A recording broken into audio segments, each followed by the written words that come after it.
රක්ෂිත බන්ධනාගාර ගත කර සිටින පාර්ලිමේන්තු මන්ත්‍රී චාමර සම්පත් දසනායක බන්ධනාගාරයේ කැම ප්‍රතික්ෂේප කර තිබේ.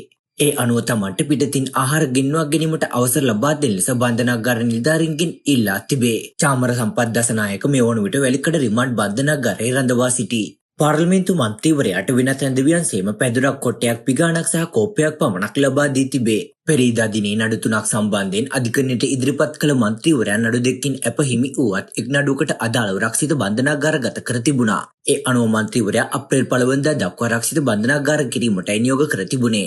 ඌව පළාත් ප්‍රධාන අමාත්‍යවරයා ලෙස කටයුතු කළ සමයේ පෙරපාසල් ළමුන් සඳහා පොත් බෑග් ලබා දීමට රාජ්‍ය බැංකු තුනකින් ලබාගත් මුදල් ඔහුගේ පෞද්ගලික පදනමේ ගිරීමට බැර කරගෙන ඇතැයි චෝදනා එල්ල වී තිබේ.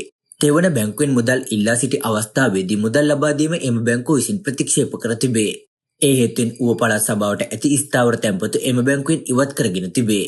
ඉන් රජයට රුපියල් ලක්ෂ 173ක පාඩුවක් සිදුව ඇත්තේ යයි අල්ලස් කොමිසම අධිකරණය හමුවේ කරුණු වාර්තා කර තිබුණා.